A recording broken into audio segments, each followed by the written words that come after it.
been too untoward, even for the president. So I guess he felt it was better to just shake neither hand. Here's David in Sioux City, Iowa, next. And good evening, David.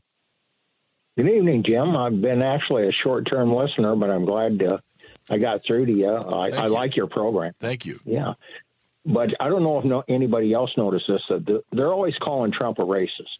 Okay? When the little black girl was awarded the scholar and her and her mother were introduced, none of the Democrats clapped or stood up. But the two little white kids at the end, they jumped right up and clapped for those. So I just want to kind of point that out. I thought that was odd. Well, when you run out of things to say about somebody, the fallback position for many in this country is to call you racist or sexist or homophobe or an Islamophobe. And if you can't come up with an ist or a phobe to throw at somebody, then many of these people are simply out of things to say. Yeah. Up until Bill Clinton was the last Democrat that I ever voted for. And I doubt if I ever will. The behavior tonight, if anybody would vote Democrat now after seeing the way these people behave when they talk about America and American people, you'd have to hate America, too. I'll put it this way. I think that a lot of Democrats there may have been in a position where they could have agreed with some of the things the president would say, but that from a partisan perspective, with most of these people up for re-election, that it was simply not convenient to do so. Here's Daryl in West Central Minnesota. Good evening. Oh, hi, Jim. Hi. I thought that one lady earlier in the show, she looking for a word to describe Nancy Pelosi. The thing I could think of was bitterness. Yes, bitterness is good. Bitterness. Oh, yeah, she was very bitter. And again, these are not good times for Pelosi. I think she saw early on that it was a fool's errand to go after the president on an impeachment. I think she would have preferred a censure vote.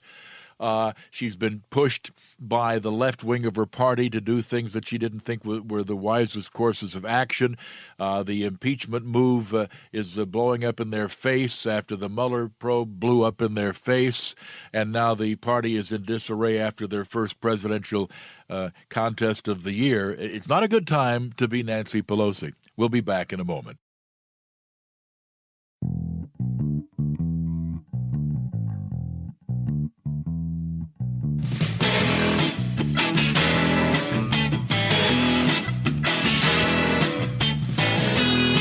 Welcome back to the Jim Bohannon Show at 1-866-50-JIMBO, 1-866-505-4626. We've heard the State of the Union as expressed by the President and the Democratic response. And let's go to Wayne in Boyertown, Pennsylvania.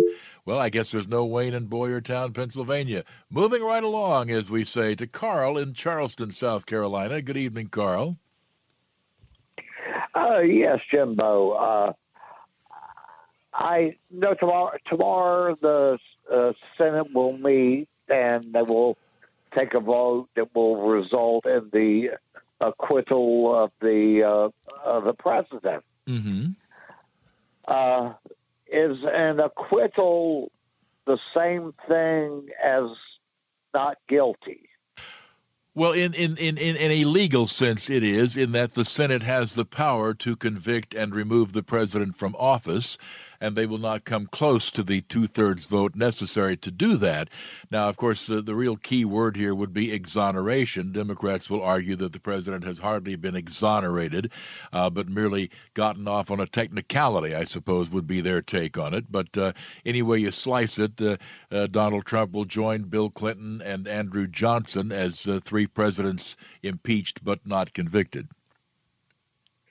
Okay, I just needed a little brush up on my civics there, and I appreciate you doing that for me, Jim. Yes, sir. Happy to do it. Take care. Thank you, and take care, and thanks for listening to News Talk 1250 WTMA. Much appreciated. As we go to Will, who's in Las Vegas tonight. Hello, Will. Jim, well, hello to you and your audience. I've got a little list here. Let's see. The magnitude of this speech was just numbing. I mean, I could not believe that a man could approach such a list of issues so large and so deep of concern and still move the message And the other thing I saw was all the females in white over there. I think that may be sexist or something, because I thought white was supposed to represent virginity and purity. Not in this particular instance, no. No, I know. And then I think it indicates support for the hashtag Me Too movement against sexual harassment. Well, I don't know. It certainly did not represent, in my view, anything approaching virginity. No, if that's what you were suggesting. You could see she seemed to be directing them. Nancy Pelosi. Yeah. Yes, and then on top of that, I thought he left out two things. He didn't mention the Indians. He didn't mention my English only. Okay. And I think it's time, with all the technology now, that we get back to English, because now they've got all kinds of translating devices. But the thing is I think this man truly is a caliber of a world leadership I've not seen in my lifetime, quite frankly. And if I might mention one more thing to you that's kind of off topic, but a positive thing, I just received 48,000 signatures that were initiated to recall the governor of Alaska, Mr. Dunleavy, which I think was an appalling event, and I think it represents a deep state. But it's encouraging to know that a citizen can get 48,000 signatures of those people who took our dividends. And I'll get back on the issue. The thing is, Trump was I am truly proud of this man and what he represents to us. And at times I think he's some type of God's devil warrior, because, boy, he's taken on issues here that I've seen most men will you can see a dust trail from him running from. I just think it was a historical moment. And, Jim, thank you for allowing us to have a voice. Someone called earlier and complimented you on that, and I want to reaffirm that. So. Well, that's very kind of you, Will. Do appreciate that. I think the president has certainly grown in office. Indeed, there is a recall effort underway against the governor of Alaska, and we'll see just exactly how that goes. 1-866-50-JIMBO, 1-866-505-4626. This is Darren in Grand Forks, North Dakota. Hello. Hey, Jim. Love the show. Thank you. I'm talking about the Democratic response, which I don't really believe it was a response at all. It was more of a campaign ad. I thought they didn't really address any of the issues that Trump talked about. Do you think it was because they couldn't find anything wrong with his speech, or they just wanted to get their voice out on other issues that they're trying to win the crowd? Well, you probably, first of all, it's always impossible to do a point-by-point refutation of a speech when you're not exactly sure what the president's going to cover, and particularly in the case of Donald Trump, who might even depart from the prepared script. He has not tended to do that on State of the Union speeches. He did stay with the script, but I think you probably heard from the governor of Michigan a pretty good summary of how the Democrats will take on the president's biggest selling point, and that is the economy. They'll argue that, it may be better for some, but not for enough people. And then what about this, that, or the other issues, such as health care and what have you? It's not an issue easy to refute. The economy is perking along. As long as it does, that'll help President Trump's reelection. More to come. Back in a moment. Do you like model trains? Northlands is the world's largest miniature wonderland. That's Northlands, ending with a Z, and it's in Flemington, New Jersey, about 50 miles west of Newark. Spokeswoman Julie Parker says, think small, but vast. It includes trains, mountains, valleys, canyons, villages. All the creation of Bruce Williams Zaccagnino. You look at this and you say, wow, how can one person have thought of all of this?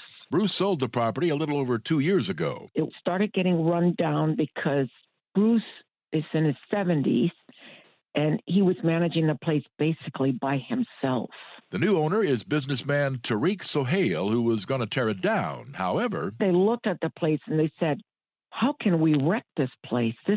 It would be a crime. So they cleaned up Northlands. It's all been renovated. They've spent over $400,000 fixing this place. And today, it's over 60 trains running, 8 miles of tracks. That's how much track we use. With their own team of engineers. We're constantly fixing trains, changing the little wheels, cleaning the tracks. And Northlands isn't just trains. We have a dollhouse that's 94 rooms. And we have doll museum, all different kinds of dolls. All with a touch of culture. Local artists have donated their art, and we have it throughout the museum. As you walk, you see a lot of the art on the walls. For tickets, people walk in, or they can get it online through our website, northlands.com. Again, that's Northlands with a Z.com. How long does it take to see it? I would say if you walk quickly, 40 minutes. If you walk slowly and take your time, hour and a half. But fast or slow, be on hand when they say, all aboard. The Offbeat. I'm Jim Bohannon. Let's talk to Randy in Reading, Pennsylvania. Good evening, Randy. Evening, Jim. I think the part of Nancy's problem, if I guess the simplest description is it's an addiction. The reality, I heard it described as Trump derangement syndrome. Yes. And if you look at how she, and not just her, but the Democratic leadership, every reaction, no matter what is done or said, if there's any truth, it's covered over. They create stories and are constantly telling us that we agree with them and not with Trump.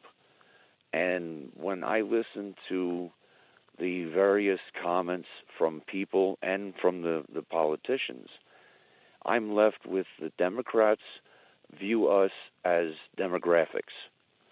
We're separated by class, by color, by race. Trump looks at us as Americans. That's a fair observation, and of course, Democrats look at us not only as demographics, but deplorable demographics. And as for Trump derangement syndrome, I'm watching for the TDS telethon, which I'm sure will be forthcoming shortly. Here's John in Moberly, Missouri. Hi, John. Hey, Jim. Thanks for letting me in. Sure. It was before Christmas last time I called. But anyway, I had to get in there tonight because I watched that thing. I thought it was a good speech. But when it showed them people out there on the Democrat side, I mean, they actually looked physically sick, like they had the bellyache or the flu or something like that, or that somebody took them in a room before they let them out there and said, you got 3 weeks to live, but you got to go out there tonight and face Trump. They all looked, physically sick. They looked terrible when the camera would show on them. And then Nancy, she looked like she lost her mind since Trump got in there, and she's got eyes like shift now. Well, he certainly does have serious problems. There's no question about that. All right. Don't forget, of course, that the Jim Bohannon Show comes to you weeknights from 10 p.m. till 1 a.m. Eastern Time. And our number is always 1-866-50-JIMBO, 1-866-505-4626. And our producer and webmaster is Kathy Johnson. We're at JimBohannonShow.com. Engineering by Alex Hinton. And then, of course, yours truly, Jim Bohannon here at Westwood One.